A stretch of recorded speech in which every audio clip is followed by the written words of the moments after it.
बिस्मिल्लाहिर्रहमानिर्रहीम। Legal opinion में खुश आमदीद। आहियां इरफान महबूब। लीगल ओपिनियन में अॼु असां तव्हांखे आगाही ॾींदासीं पीका कानून बाबति। हूअं त माज़ी में मुख़्तलिफ़ प्रोग्रामनि वसीले असां तव्हांखे पीका एक्ट बाबति आगाही ॾिनी आहे, पर हाणे छाकाणि त हफ़्ते खन जे अंदरि अंदरि पीका में नयूं तरमीमूं आंदियूं वयूं आहिनि ऐं इन मामले ते काफ़ी बहस बि जारी आहे। न रुगो अपोज़िशन जमायतूं पर सहाफ़ी तंज़ीमूं बि इन कानून ते पंहिंजा ख़दशा ज़ाहिर करे रहियूं आहिनि। गॾोगॾु इन मामले ते एहतजाज बि करे रहियूं आहिनि ऐं हुकूमत खां मुतालबो कयो पियो वञे त पीका में कयल तरमीमूं फ़ौरी तौर ते वापसि वरितियूं वञनि। आख़िरकार इहे तरमीमूं कहिड़ियूं आहिनि ऐं इहे इज़हार जी आज़ादी खे कीअं नुक़सानु रसाईंदियूं या वरी कंहिं आम माण्हूअ खे या सहाफ़ियुनि खे कहिड़ा नुक़सानु ॾींदियूं ऐं कहिड़ा मामला आहिनि जंहिंजे करे ही जेके तरमीमूं आहिनि उहे हिन वक़्तु तकरारी बणिजी चुकियूं आहिनि। गॾोगॾु पाण ॾिसूं था त सिंध में हथियारनि जो जेको रुझान आहे उहो बि चङो मोचारो वधंदो पियो वञे। हूअं त घणे भाङे जेकॾहिं हथियार असांखे ॾिसण वटां मिलनि था त उहे लाइसेंस शुदा न हूंदा आहिनि, पर कानून में इहा गुंजाइश बि मौजूदु आहे त हर शहरी पंहिंजे बचाव जे लाइ या पंहिंजी हिफ़ाज़त जे लाइ हथियार रखी सघे थो ऐं उनजो उनखे बाक़ाइदगी सां लाइसेंस बि वठिणो आहे। कहिड़ियूं सूरतूं आहिनि या कहिड़ियूं कंडीशन्स आहिनि जंहिंमें हू हथियार रखी सघे थो ऐं लाइसेंस वठी सघे थो, इहो लाइसेंस केरु जारी कंदो, इन जा शर्त कहिड़ा आहिनि। गॾोगॾु पाण ॾिसूं था त अॼुकल्ह ब्लैक पेपर जेके कारुनि या वॾियुनि गाॾियुनि जे शीशनि खे लॻाया वेंदा आहिनि उन्हनि ते बि हुकूमत काफ़ी तहरुक वठंदे नज़र अचे पई। ऐं तव्हां जेकॾहिं वॾनि शहरनि में घुमो था या वॾनि शहरनि जा रवासी आहियो त तव्हां ॾिठो हूंदो त अक्सर जेके ट्रैफ़िक जा अहलकार आहिनि उहे गाॾियुनि जे शीशनि में लॻल ब्लैक पेपर खे लाहींदा आहिनि ऐं हुनखे हिकिड़े क़िस्म जो ॾोह करार ॾिनो वियो आहे। जुर्मानो इन मामले ते जेको आहे सो भोगणो पवे थो। कहिड़ा तरीक़ा आहिनि जंहिंजे थ्रू ब्लैक पेपर लीगलाइज़ थियल आहे या इजाज़त वठणी पवे थी ऐं उन्हनि सूरतुनि में जेके गाॾियुनि खे कारा शीशा आहिनि या पाण ब्लैक पेपर चऊं आम ॿोलीअ में उहे लॻाए वञनि था। इन मामले ते अॼु असां तव्हांखे आगाही ॾींदासीं। असांखे स्टूडियो में जॉइन कियो आहे सीनियर कानूनदान इमरान अज़ीज़ साहब, पाण कराची बार एसोसिएशन जा जॉइंट सेक्रेटरी भी हैं। इमरान भाई, बहुत बहुत शुक्रिया, आपने हमें वक्त दिया। शुरुआत करेंगे हम पीका अमेंडमेंट जो हुई है।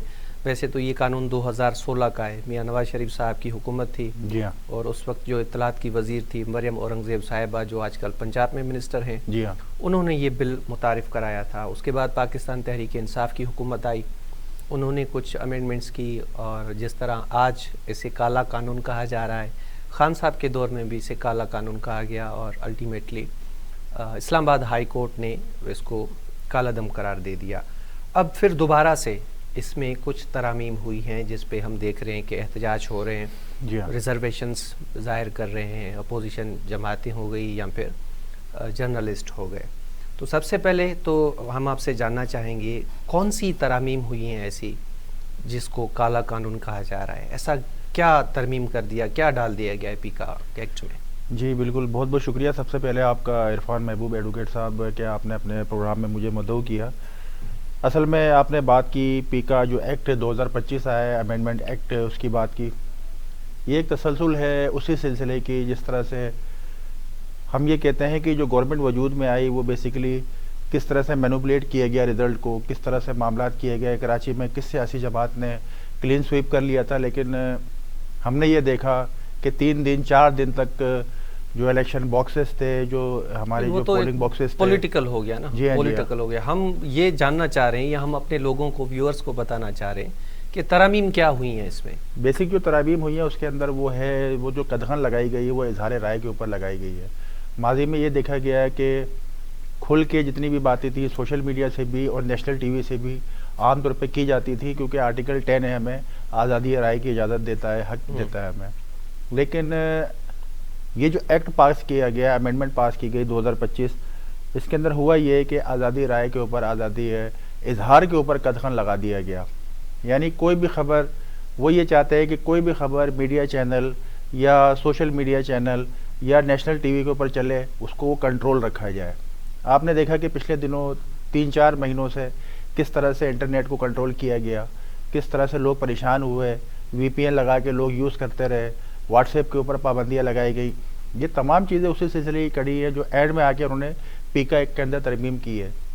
अब उस तरमीम के अंदर हुआ ये है कि अगर कोई भी खबर इस तरह की चलती है जो गवर्नमेंट पॉलिसीज़ के ख़िलाफ़ होती है, या उसके अंदर किसी तरह का प्रोपेगेंडा होता है, या उनके नज़दीक जो है वो नाम नहाद कोई झूठी खबर होती है जिसको वो समझते हैं झूठी खबर है, लेकिन वो असल में आज़ादी इज़हार राय होती है एक मीडिया की तरफ से, एक सोशल मीडिया चैनल की तरफ से या नेशनल टीवी की तरफ से, उसके अंदर ये अख्तियारात दे दिए गए। FIA टाइप का उन्होंने एक FIA के साथ मिलकर एक इन्वेस्टिगेशन एजेंसी बनाई है, और इसके अलावा इन्होंने उसके अंदर एक रेगुलेटरी बॉडी बनाई है जो इसके ऊपर केसेस को ये देखेगी, और ट्रिब्यूनल इसका उन्होंने क़याम कर दिया है। अब होगा ये कि इसके अंदर इस तरह की जो भी खबर हो, जो भी मामला हो, अख्तियारात दिए गए इस इन्वेस्टिगेशन एजेंसी को, जिसमें एक अहम बात यह है कि इस इन्वेस्टिगेशन एजेंसी के अंदर एक ISI का एक जो है वो मेंबर होगा इसके अंदर, और इसके अलावा इन्होंने एक मेंबर जो डाला है इसके अंदर वो MI का भी डाला है। अगर इसके अंदर हम देखें तो ये दोनों चीज़ें मिलके, और ये एक उसके अंदर उन्होंने रखा है पैमरा का मेंबर, और एक उन्होंने रखा है उसके अंदर FIA जो इन्वेस्टिगेशन एजेंसी है उनका अपना मेंबर। इन्होंने अख्तियारात ये दिए है कि कोई भी खबर चलती है किसी भी मीडिया चैनल की तरफ से, किसी भी व्हाट्सएप कोई अगर यूज़ कर रहा है, कोई व्हाट्सएप ग्रुप है, कोई फेसबुक ग्रुप है, तो उसको वो डायरेक्टली गिरफ्तार कर सकते हैं। गिरफ्तार करने के बाद वो इन्वेस्टिगेशन करेंगे। अब तक तो हमने ये देखा है एज अ कानून के तालिब इल्म के FIA के जो भी केसेस होते थे उसके अंदर पहले FIA इन्वेस्टिगेशन करती थी, FIA के इन्वेस्टिगेशन के बाद अगर जो है वो एक नोटिस इशू करती थी 160 CRPC का, फिर ये होता था कि गिरफ्तारी होती थी या उसके अंदर इन्वेस्टिगेशन होती। लेकिन इस अमेंडमेंट के अंदर ये अख्तियारात दिए गए उस इन्वेस्टिगेशन एजेंसी को कि वो डायरेक्टली गिरफ्तारी कर सकती है, और गिरफ्तारी के बाद फिर इन्वेस्टिगेशन होगी इसमें। अच्छा, अब आप मीडिया का, टीवी चैनल्स का भी जिक्र कर रहे थे। टीवी चैनल्स के मुतालिक तो पेमरा के लॉस मौजूद हैं, एक दो और भी हैं, तो ये खुसूसी तौर पे इसलिए बनाया गया है कि डिजिटल मीडिया जिसमें फेसबुक भी आ जाता है, इंस्टाग्राम, व्हाट्सएप, यूट्यूब, वो जितनी भी सोशल साइट्स हैं उनको कंट्रोल करने के लिए बनाया गया है। इसमें आपने एक अथॉरिटी का जिक्र भी किया।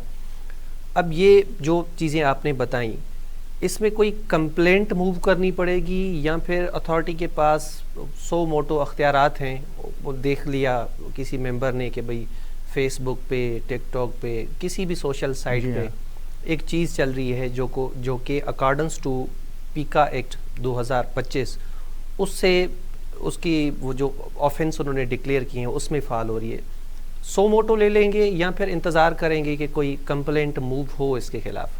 अगर हम इस तरमीमी बिल को पढ़ते हैं तो हमें ये जाहिर होता है कि दोनों तरह के अख्तियारात मौजूद हैं। अगर किसी भी सियासी जमात की तरफ से या किसी भी गवर्नमेंट इदारे की तरफ से कंप्लेंट आती है, वो भी इस रेगुलेटरी बॉडी में एंटरटेन की जाएगी। और इसके अलावा जो हमने जिस तरह से बताया जो मेंबर्स शामिल किए गए हैं इसके अंदर, वो अगर देखते हैं कि किसी भी सोशल मीडिया प्लेटफॉर्म से इस तरह की खबरें ऑन एयर हो रही हैं तो वो इसके ऊपर 100 मोटो एक्शन भी ले सकते हैं। ठीक है। अच्छा, इसका ट्रायल कैसे होगा? ट्रायल के लिए उन्होंने ये बताया, मैंने आपको ये बताया है कि इसके अंदर पहले जो है गिरफ्तारी होगी, फौरी तौर पे गिरफ्तारी होगी। यही तो इसके अंदर जो हमारे जो कानूनदान भी इसके ऊपर मलजूम, जी हाँ, कम जो हमारे कानूनदान जितने भी हैं, हमारी बार एसोसिएशन जो हैं, वो भी इसके ऊपर बड़ा कंसर्न रखती है कि ये किस तरह का तरमीमी बिल आया है, किस तरह का एक्ट आया है जिसमें फौरी तौर पे गिरफ्तारी हो रही है। गिरफ्तारी करने की वजह वो ये बताते हैं कि गिरफ्तारी करके हम उसकी इन्वेस्टिगेशन करेंगे, यानी उसको हम इंटरिम अरेस्ट भी कह सकते हैं।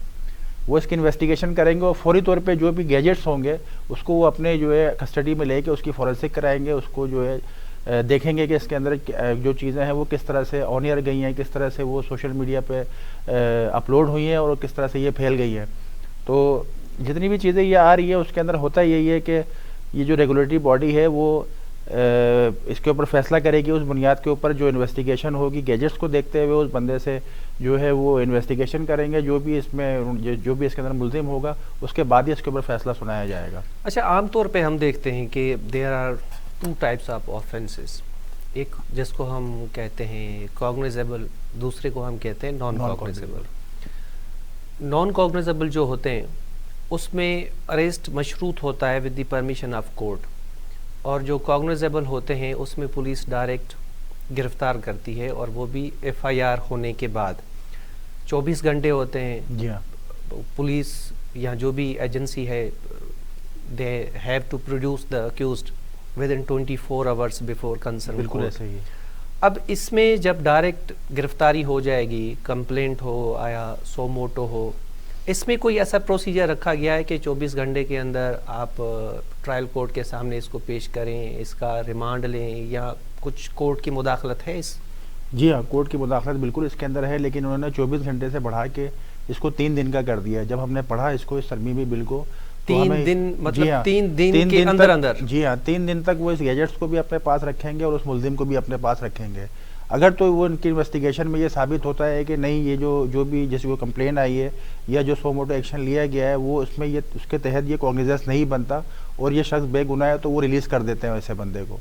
लेकिन अगर उनको लगता है कॉग्निजेंस, तो फिर वो कॉग्निजेंस लेके उसकी बाकायदा एफआईआर दर्ज करते हैं और मुतल्लिका मजिस्ट्रेट के सामने पेश करते हैं उसको। अच्छा, फ़र्ज़ कर लेते हैं 3 दिन के अंदर बंदा बेगुनाह निकल आया, वैसे तो 182 की रेमेडी है सीआरपीसी में। जी जी। तो ये जो नई तरमीम आई है, इसमें इस किस्म की कोई रेमेडी है? एक बंदा जिस पे फ़र्ज़ कर लेते हैं कि आपने एक कंप्लेंट मूव कर दी झूठी सी जी, कोई, जी। उस बंदे को अरेस्ट कर लिया, जी। 3 दिन उसको आप अपने पास रख रहे हो, 3 दिन के बाद पता चले कि भाई ये बंदा तो बेगुनाह है। अब उसकी तो एक तो क्रेडिबिलिटी ख़राब हो गई और सबको पता लग जाता है कि बंदा अरेस्ट हुआ। इसके तदारुक के लिए कुछ है इसमें? देखें, अगर सरकारी किसी गवर्नमेंट फंक्शनरी की तरफ से या फिर पैमरा की तरफ से खुद, या तो उस इन्वेस्टिगेशन एजेंसी के जो मेंबरान हैं उनकी तरफ से खुद अगर कोई सो मोटो एक्शन लिया गया है या कोई कंप्लेन आई है, तो फिर तो 182 की कार्रवाई नहीं है। लेकिन इस कानून के अंदर ये भी है कि कोई प्राइवेट पर्सन भी आप किसी के खिलाफ भी कंप्लेन कर सकता है। अगर प्राइवेट पर्सन कोई झूठी कंप्लेन करता है तो बिल्कुल 182 सीआरपीसी हमारे पास मौजूद है जो झूठी कंप्लेन पे काम करती है। वो फिर एक्सरसाइज होगी बिफोर कंसर्न कोर्ट और बिफोर इन्वेस्टिगेटिव एजेंसी? ये उस इन्वेस्टिगेशन एजेंसी को अख्तियारात है कि उस शख्स के, वो जिस शख्स के खिलाफ जो है वो काम किया गया उसको अख्तियारात नहीं है। इन्वेस्टिगेशन एजेंसी को अख्तियारात है तो कि उस शख्स के खिलाफ कार्रवाई करे जिसने किसी के बारे में झूठी खबर दी। अच्छा, सज़ा क्या है, क्या रखी गई है सज़ा इसमें? अब इसमें जब मैंने पढ़ा तो मुझे ये दिखा कि इसके अंदर अगर कोई झूठी खबर फैलाता है तो इसमें मैक्सिमम जो पनिशमेंट है वो 3 साल की रखी गई है। तो 3 साल की इसमें रेगुलर इम्प्रिजनमेंट का है और इसके अलावा मेरे ख्याल में फाइन भी है कोई इसमें। तो ये दोनों इकट्ठे भी आ सकती है? दोनों इकट्ठे भी आ सकते हैं। फेक न्यूज़ का आपने बताया, उस पर तो आएंगे, लेकिन उससे पहले मेरे जहन में एक सवाल था, अब वो फिर कहीं इधर उधर चला गया, जब तक आ जाए।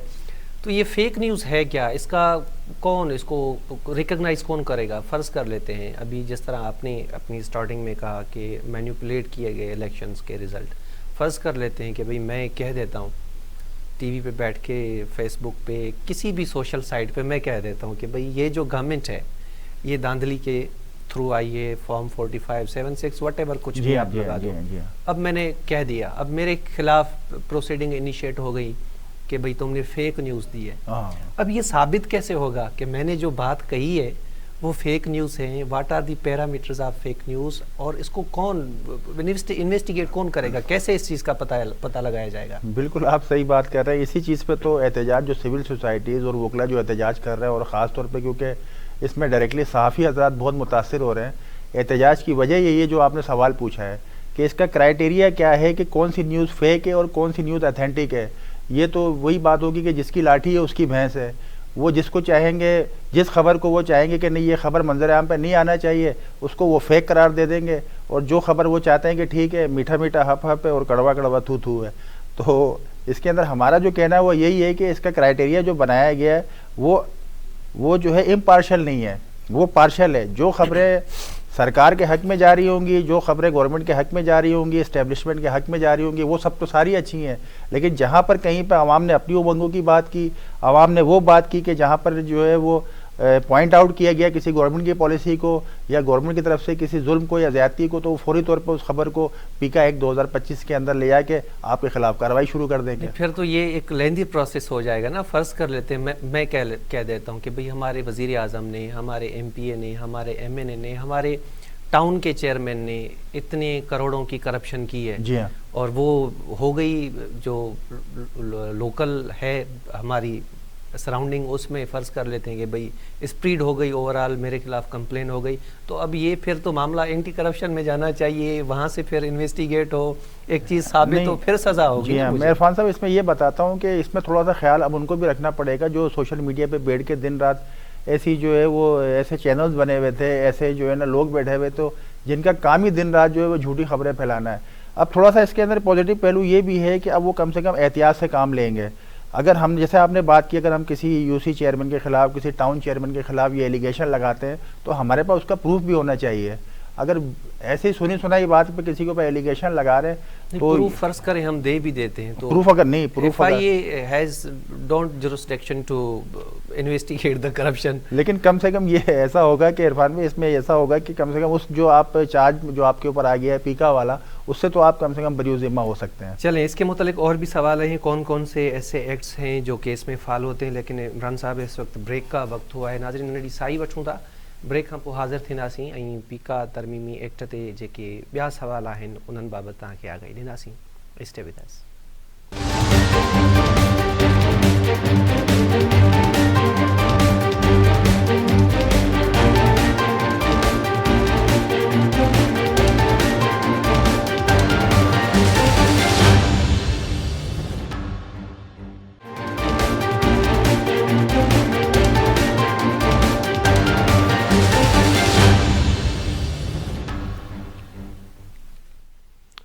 लीगल ओपिनियन में ॿीहर ख़ुश आमदीद। पाण ॻाल्हि ॿोल पिया कयूं पीका तरमीमी एक्ट ते, जंहिंजे ख़िलाफ़ गुज़िरियल काफ़ी ॾींहंनि खां सहाफ़ती तंज़ीमूं सरापा एहतजाज बणियल आहिनि ऐं इनखे इज़हार जी आज़ादी ते हमिलो करार ॾिनो पियो वञे। गॾोगॾु इनखे कारो क़ानून बि चयो पियो वञे। इमरान अज़ीज़ साहब पाण सीनियर कानूनदान आहिनि, गॾोगॾु कराची बार एसोसिएशन जा जॉइंट सेक्रेटरी भी आहिनि। इमरान साहब, ब्रेक से पहले तो काफ़ी हद तक हमने इस पर कर ली थी बात। अब मैं आपसे जानना चाहूँगा, ऐसे ये ख़ास तौर पे सोशल मीडिया जो इस्तेमाल करते हैं, जिनके चैनल्स बने हुए हैं यूट्यूब्स पे, टिकटॉक्स पे, ये उन लोगों के लिए नहीं है जो किसी सियासी पार्टी से ताल्लुक़ रखते हैं। ये फ़र्ज़ कर लेते हैं कोई जर्नलिस्ट है या आम लोग हैं जो करते हैं सोशल मीडिया का इस्तेमाल। ऐसे कौन कौन से एक्ट्स हैं जो कि पीका तरमीमी एक्ट में फ़ाल होंगे तो वो जुर्म बन जाएंगे या कार्रवाई हो सकती है उस पर? असल में बात यह है कि काफ़ी सियासी पार्टियाँ ऐसी भी है जिन्होंने अपने मीडिया चैनल्स बनाए हुए हैं और हमें ज़ाहिरी तौर पर तो ये लगता है कि वो उसका सियासी किसी तंजीम से ताल्लुक़ नहीं है या किसी सियासी जमात से ताल्लुक़ नहीं है, लेकिन उसमें जिस तरह के कंटेंट्स मूव कर रहे होते हैं या स्प्रेड हो रहे होते हैं वो सारे सियासी होते हैं और कहीं ना कहीं किसी न किसी पैराए में वो किसी को हिट कर रहे होते हैं। तो इस तरह की जो भी खबरें हैं, अच्छा मैंने बात की नेशनल चैनल की, अब देखें जितनी भी नेशनल चैनल्स हैं उनके भी अपने सोशल मीडिया अकाउंट्स बने हुए हैं, वो भी अपने ख़बरें फेसबुक के ज़रिए फैलाते हैं या अपने व्हाट्सएप ग्रुप्स भी बने हुए हैं, सारी चीज़ें हैं, वो सारी चीज़ें उसी ज़ुमरे। इसमें कोई क्राइटेरिया ऐसा नहीं है कि नेशनल टीवी की जो ख़बरें हैं वो उसमें नहीं आएंगी, क्योंकि वो अगर सोशल मीडिया प्लेटफॉर्म के ज़रिए मूव कर रही हैं, अगर वो फैल रही हैं तो उसको भी इसी तरह से जो है वो देखा जाएगा। अच्छा, जो आपने ये पूछा कि किस तरह के जो है वो ख़बरें हों या किस तरह की के ऑफेंसेस हो या किस तरह के जो है वो चीज़ें हों जो काबिल गिरफ्त हैं इस एक्ट के तहत, तो इसके अंदर फॉल्स इंफॉर्मेशन की बात है कि कोई भी गलत ख़बर जो है वो किसी भी इदारे के हवाले से, किसी भी शख्स के हवाले से फैलाई जाए, कोई प्रोपेगेंडा अगर किया जाए किसी भी शख्स के हवाले से, किसी इदारे के हवाले से, किसी मिनिस्टर के हवाले से, किसी सियासी तंजीम के हवाले से, वो भी इसके ज़ुमरे में आएगा। तो जितनी भी चीज़ें हैं जो डिसइंफॉर्मेशन के ज़ुमरे में आती हैं, सच्ची खबर पे कोई नहीं है, सच्ची वो फैलाई जा सकती है। बिल्कुल, ये बड़ी जो है इसमें जो आपने बार बार इसको पॉइंट आउट कर रहे हैं, ये बड़ी सोचने वाली बात है कि सच्ची खबर और झूठी खबर को बीच में जो है वो इसकी डिफ्रेंशिएट कौन करेगा इसको, कि कौन सी खबर सच्ची है और कौन सी खबर झूठी है। लेकिन जो ये एक्ट बनाया गया है वो बनाया इसी वजह से गया है कि झूठी खबर, फॉल्स इन्फॉर्मेशन और प्रोपेगेंडे के हवाले से गिरफ्त की जाए लोगों की।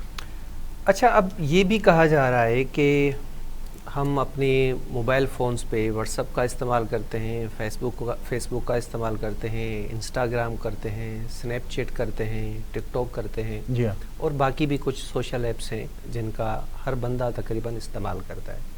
अब ये कहा जा रहा है कि अगर आप व्हाट्सएप, फेसबुक, स्नैपचैट, टिकटॉक, कोई भी सोशल ऐप हो, अब आपको वो रजिस्टर्ड करानी पड़ेगी। अगर आप उसका अकाउंट खोलेंगे तो आपको परमिशन लेनी पड़ेगी।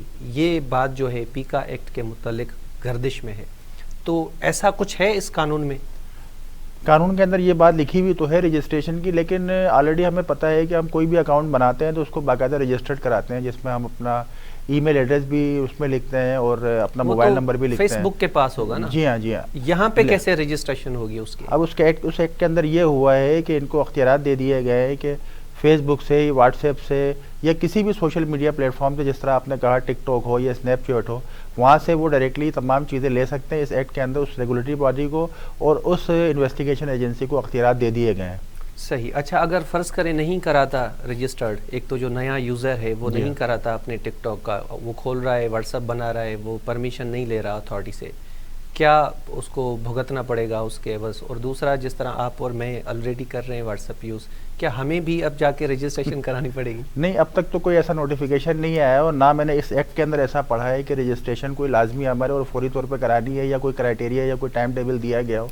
अब तक तो ऐसा नहीं है, लेकिन हो सकता है कि इसके ज़िमनी तौर पे कोई नोटिफिकेशन ऐसा आए इसके पैराए में या इसकी जो इसका जो भी लुब्बे लुबाब है उसके अंदर कुछ ऐसा चीज़ें आए, लेकिन मुझे नहीं लगता कि फौरी तौर पे इतनी ज़्यादा रिस्ट्रिक्शन आएगी कि हम इदारे में जाके अपने अकाउंट को जो है वो रजिस्टर्ड कराएं। अच्छा, एक चीज़ मैं अपनी लर्निंग के लिए भी आपसे पूछ लेता हूँ। हमारे यहाँ ना तो टिकटॉक का ऑफिस है, ना स्नैपचैट की ऑफिस है, ना गूगल की ऑफिस है, ना यूट्यूब की है, ना ही फेसबुक की है। तो ये जो हमारी अथॉरिटी है ये अप्रोच कैसे करेगी उनको?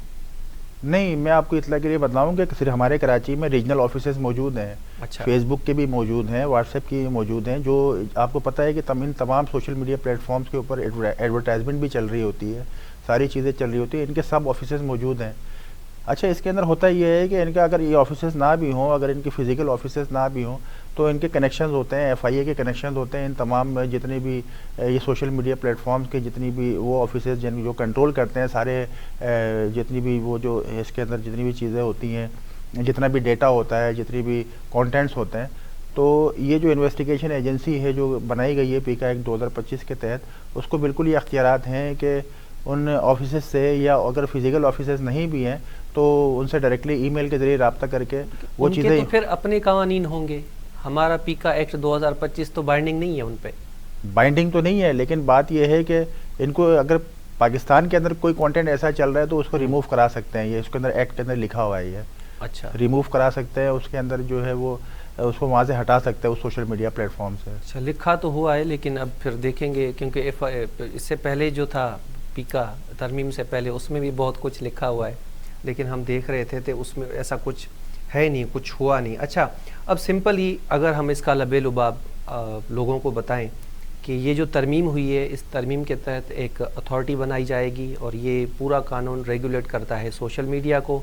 अगर कोई बंदा विक्टिम है तो वो एक एप्लीकेशन मूव करेगा बिफोर अथॉरिटी, और वो अथॉरिटी इस पे उस मवाद को ब्लॉक कर सकती है 30 दिन के लिए, या फिर 30 दिन से मज़ीद भी वक्त के लिए उसे ब्लॉक किया जा सकता है। और अगर अथॉरिटी के डिसीजन के ख़िलाफ़ किसी को हैं रिजर्वेशंस हैं या मुतासिर फरीक जो भी है, वो फिर ट्रिब्यूनल में जाएगी जो इस एक्ट के तहत बनी हुई है। ट्रिब्यूनल के बाद कहाँ जाएंगे?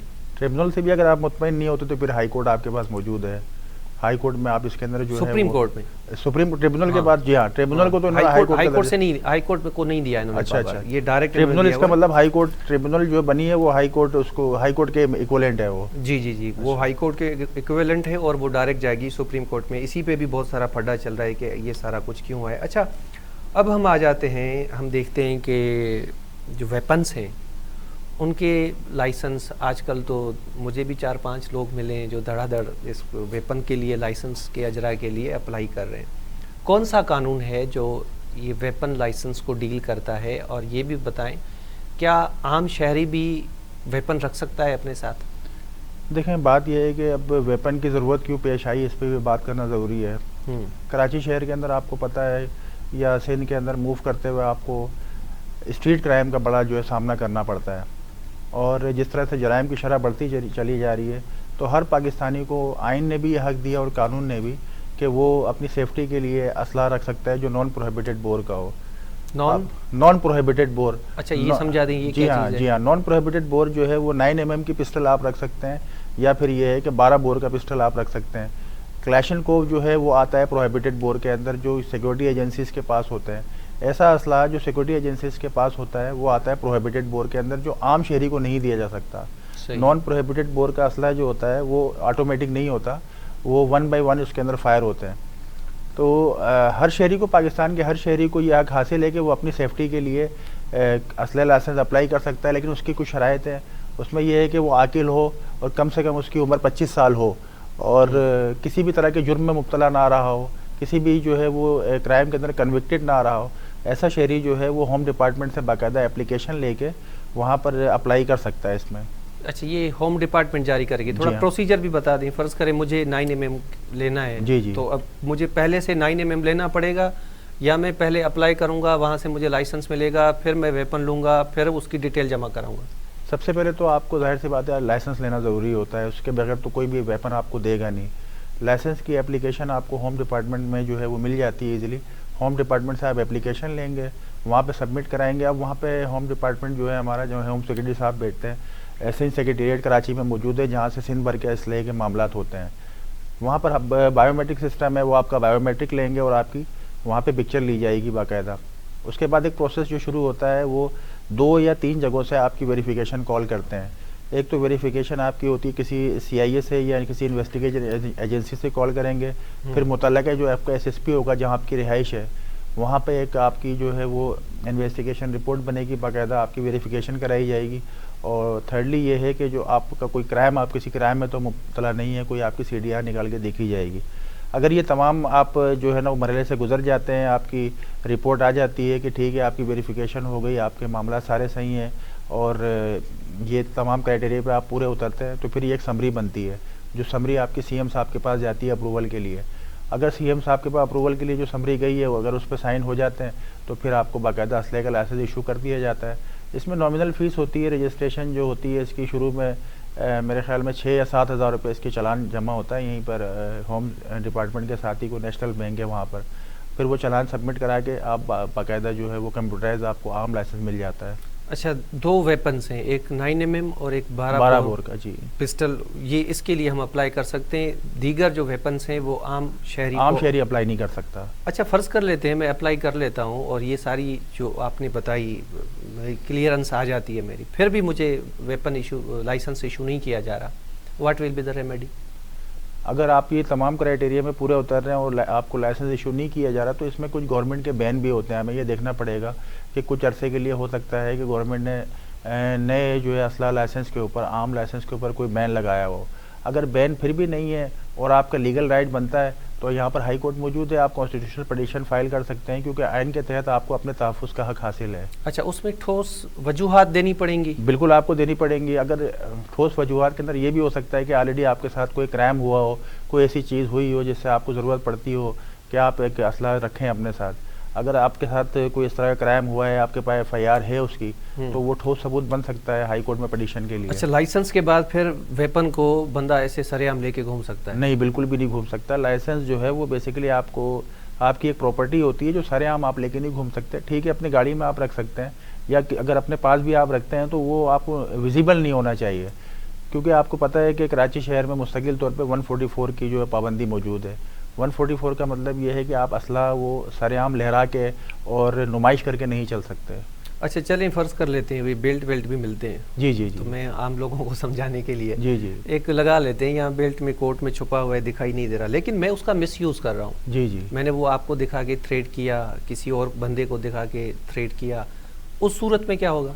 144 का मतलब ही यही है जो मैंने जिक्र किया, 144 CRPC का, वो बयानी इस चीज़ पे करता है कि कोई आपके असलहे की नुमाइश की वजह से या असलहे के होने की वजह से अगर किसी और के दिल में कोई हरासमेंट पैदा हो रही है तो आप 144 के ज़ुमरे में आएंगे। इसमें अगर 144 नहीं है, इम्पोज नहीं हुए, फ़र्ज़ कर लेते हैं, फिर भी ये है कि आप असला दिखा के किसी को, अगर 144 इम्पोज नहीं भी है, फिर भी आप असला शो करके विजिबल करके किसी को हरास कर रहे हैं तो आपके ऊपर 506 तो लागू होती है। 506 के अंदर ये है कि आप किसी को जो है ना वो असला दिखा के जाहिर सी बात है हरासमेंट कर रहे हैं या कोई धमकी लगा रहे हैं। अच्छा, कैंसिल कैसे होता है लाइसेंस? हाँ, लाइसेंस कैंसिल होने का ये है कि जाहिर सी बात है जब लाइसेंस इशू होता है तो उसके अंदर आपकी लिमिटेशन होती है कि आपको साल भर में कितने कार्टेज यूज़ करने हैं, 50 यूज़ करने हैं, 100 यूज़ करने हैं।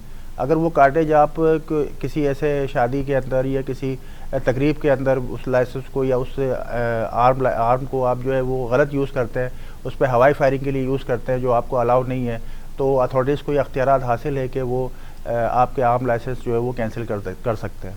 अच्छा, इसमें फायरिंग वायरिंग नहीं कर सकते हम जब तक हमारे साथ कोई इंसिडेंट ना हो? बिल्कुल भी नहीं, बिल्कुल भी नहीं। ये देखें, आपको असला जो दिया जाता है वो बायलॉज ये कहते हैं कि वो सेल्फ डिफेंस के लिए दिया जा रहा है। आप एग्रेसिव नहीं हो सकते, डिफेंसिव पोजीशन में आप फायरिंग कर सकते हैं। लेकिन बिल्कुल कानून में इस बात की इजाज़त है कि असलहा लेके कोई आपकी तरफ आ गया और आपके साथ कोई वारदात करना चाहता है तो आप बिल्कुल अपनी सेल्फ डिफेंस में फायरिंग कर सकते हैं। अच्छा, सेल्फ डिफेंस में फायर किया और भाई बंदा मर गया, मर्डर हो गया, उसका कत्ल हो गया, जी जी। फिर क्या होगा? देखें, अगर आपके उसके अंदर सीसीटीवी फुटेज वगैरह मौजूद है और तमाम चीज़ें मौजूद हैं और ये साबित हो रहा है कि नहीं जी आपकी जो फायरिंग हुई है वो आपने सेल्फ डिफेंस में की है और वो बंदा आपके साथ वारदात कर रहा था, आपको फिज़िकल या फाइनेंशियल नुकसान पहुंचा रहा था आपको, तो इसके अंदर तो मैंने ये भी देखा है कि बाज़ दफ़ा आईजी डीआईजी साहब को इनामात भी दिए गए अगर वो बंदा जो है बाकायदा क्रिमिनल था, उसके पास उसके ऊपर पहले से एफआईआर वगैरह थी। लेकिन अगर ऐसे किसी बंदे को आपने मार दिया और बाद में आपने ये शो किया कि नहीं जी ये तो डाकू था और ये पर्सनल गरज निकाली और बाद में आपने उसको डाकू करार दे दिया कि नहीं ये तो मुझसे ये करने आया, तो बिल्कुल उसके खिलाफ कानूनी कार्रवाई होती है और इस पर एफआईआर का इंदराज होता है। अच्छा, गाड़ियों पे काले शीशे, वैसे तो हम उसे ब्लैक पेपर कहते हैं, लेकिन काले शीशों का रुझान बहुत बढ़ गया था, अब वो तो काफ़ी हद तक रिमूव कराए जा रहे हैं ट्रैफिक पुलिस की तरफ से। ये क्यों लगाए जाते हैं और इसमें क्या परमिशन लेनी पड़ती है? आमतौर पे ये लोगों के जहनों में ये है और मैं भी जब मूव करता हूँ तो मेरे पास भी एज अ वकील लोग आते हैं, वो कहते हैं कि हमें कालो शीशों का यानी टिंटेड पेपर जिनको कहते हैं उसकी परमिशन चाहिए। बिल्कुल भी किसी तरह की परमिशन होम डिपार्टमेंट इशू नहीं करती, सिवाय सिक्योरिटी एजेंसी के जो इदारे हैं उनको, या फिर ये जजेस जो होते हैं उनके लिए होता है, या फिर कोई इस तरह की जो है वो थ्रेट है किसी के ऊपर तो उसको जो है वो इशू किया जाता है होम डिपार्टमेंट की तरफ से। लेकिन आमतौर पे मेरे जैसा बंदा, कोई भी राह चलता हुआ बंदा या कोई भी वो कहे कि नहीं जी मुझे तो काले शीशे यूज़ करने हैं सिर्फ दिखावे के लिए, एक भरमबाजी के लिए, तो उसको बिल्कुल भी होम डिपार्टमेंट इस तरह से इजाज़त नहीं देती जब तक कि वाकई ये ज़रूरत ना हो कि उसको जो है वो काले शीशे की ज़रूरत है।